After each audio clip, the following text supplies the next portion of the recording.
your tail, General Kenobi. Set his foils in attack position.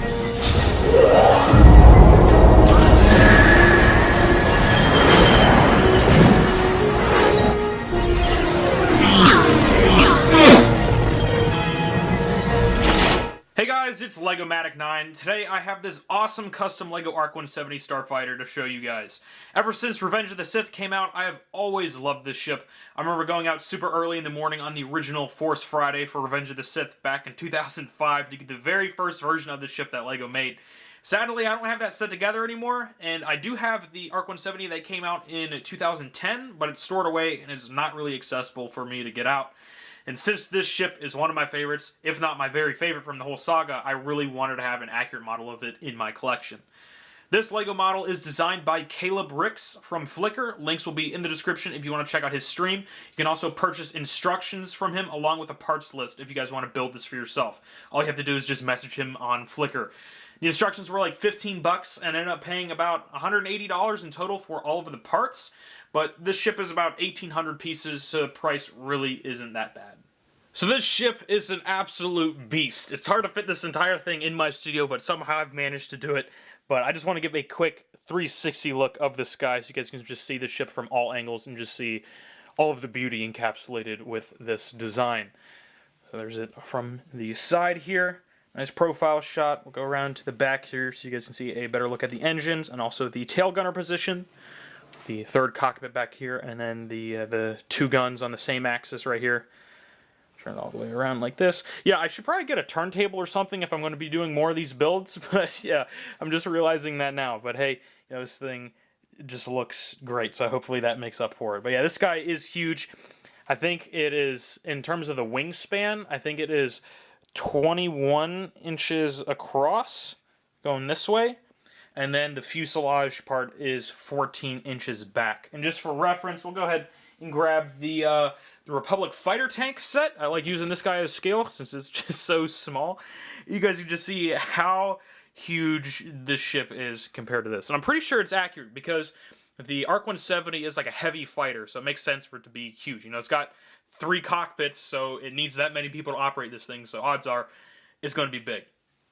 I don't really know how big it is compared to the actual LEGO models, just because, you know, one is torn apart and one is in storage, so it's kind of hard to get it out. But this thing is, I'm pretty sure, fairly bigger than those. You know, this thing is, it's pretty massive.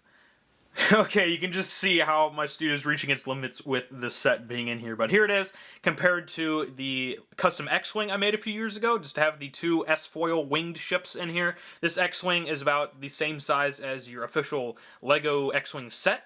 All of them are about the same size, and so this matches up with that pretty well. You guys can just see how massive the ARC-170 is compared to that. I'll go ahead and just take the camera off of the tripod real quick, just to zoom out just a little more there. But as you can see, that ship is huge compared to that. This thing takes up like a whole section of my shelf, and it's just nuts. So this thing is a lot bigger than that, but it just looks so good. Now that we got the size comparisons out of the way, let's go ahead and take a closer look at all of the details and features incorporated into this model. So start off with the front end of the ship and work our way back. So we'll just focus on the fuselage part for now, and then get to the engines and the wings here in a sec. But the front part just has these nice slopes going up the side, along with these wedge plates running up to the first cockpit. And I'm pretty sure the duty of this guy is to just fly the damn thing. Not exactly sure, but that's what I imagine he'd be doing up here. We also have this nice dark green stripe running up to this windshield piece, which we can wiggle off, hopefully. Alright, so we'll take that guy off, and I think in order to get this pilot out, we're going to have to take off this computer, but this will also give us a look at the, I guess just the controls he's got. That's the only feature up here is just those controls. And if we take the pilot out, you can just see we've got a nice tan seat in there. So that's pretty cool. It's not like your traditional seat design, but he made sure to incorporate like the headrest and the backrest and just the tan bit down at the bottom there for the bottom of the seat. And there also is space in there for the arms of the figure. So we go ahead and just put him back in here, wiggle him, whatever, get him back in there. That'll work. Take the computer, place this guy back in here, however we had it, like that, and then just put the cockpit piece back on like so. Directly behind that, we have the second cockpit, and this is just where I guess the co-pilot or the main gunner sits. Not exactly sure, but you know, you figured I'd know that if I claimed this ship as one of my favorites. But anyway, Back here we have a lot more complex building techniques, especially with the side panels here that are at this angle, and then he used these wedge plates to close the gaps. We also have the windows on the side to the second cockpit. Now we can take this piece off so we can get the pilot out of here. So there is a little chair in there using just some brown and tan cheese slopes, and also some tiles, and there are some printed control panels in there that you can kind of see. Let me go ahead and just take the camera off the tripod real quick so you guys can just see a better look at those down there. So there's the chair. It's kind of hard to see because it's pretty dark, but there is a little bit of an interior. Now we're moving on to the back. First thing, we've got this astromech droid here that we can just pop out. He's connected by just one stud in the center there. Now we can take a look at the tail gunner position. First thing I gotta say is it's a little smaller back here. His cockpit piece is noticeably smaller than the other ones. I think it's supposed to be the same size, but hey, this works. Also, there's a lot of cool techniques that went into getting this panel lining right here, which is really cool, using these actual panel pieces here, using all these tiles, using this curved tile right here that allows this guy to actually be tilted at an angle, so that was really smart. And we've got some dark red back here as well. Now we also do have the tail guns, which can move, and they are on the same axis, so that's a really great detail that he included because they are on the same axis. You see them move like this in the Clone Wars 2003 television show, and then also I guess in the movies, but that's really cool. These guys can also look up and down and just move like that, even though they won't, because I think they're kind of locked at more of like an angled position anyway. But they can move, can't spin 360 because they don't really need to, but that's just a cool function on this guy.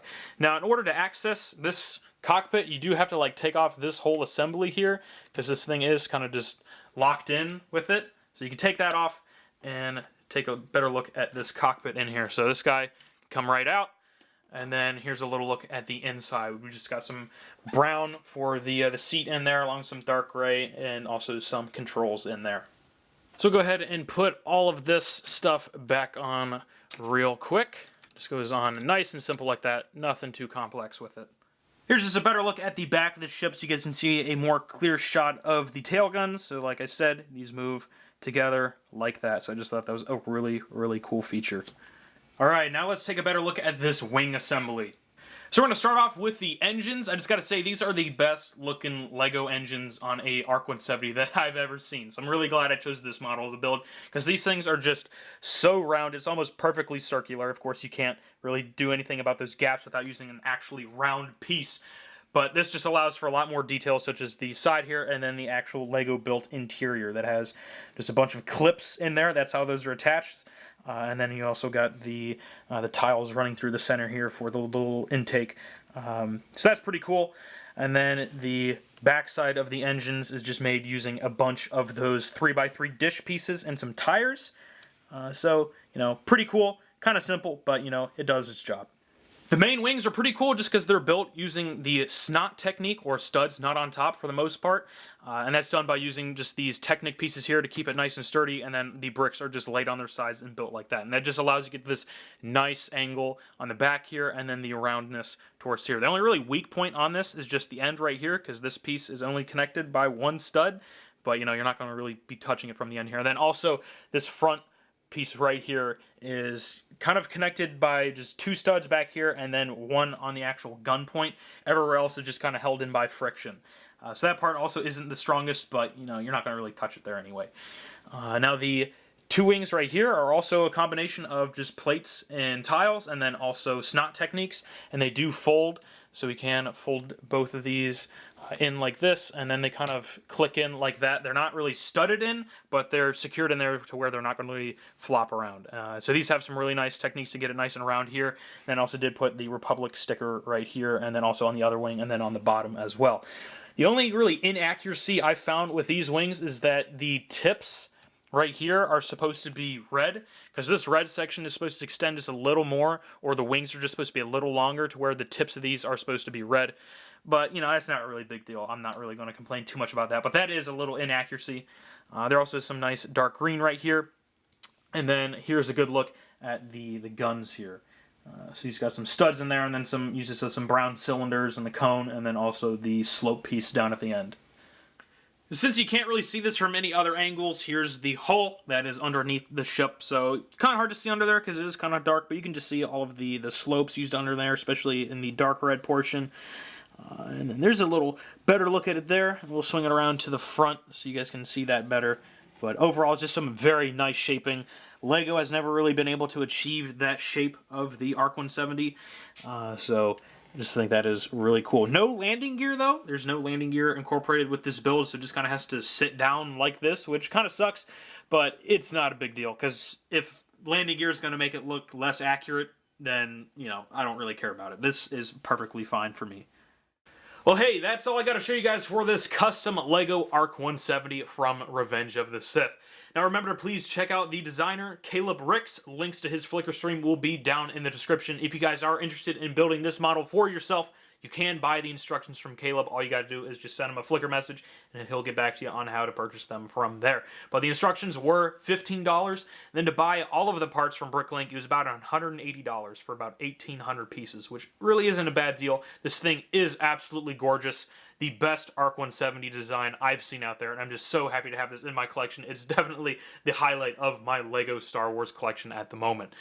But I would definitely recommend building this if you have the interest and the money. If you guys have some of these parts, which I'm guessing you probably do, the price will be a lot lower, but I just didn't feel like going through all of my parts to find all of these, and I used up most of them on my X-Wing build anyway. But yeah, that's all I got to show you guys for this custom LEGO ARC-170. For future videos to look forward to, I have a custom LEGO Mysterio figure from Spider-Man Far From Home that I'm working on right now. That should be done here fairly soon, so I should have a video of that up within the next week or so. After that, I have a custom Delta 7 Starfighter to show you guys. But other than that, that's all I got. So thank you guys so much for watching. Remember to please check out Caleb's Flickr stream, and I will see you guys later.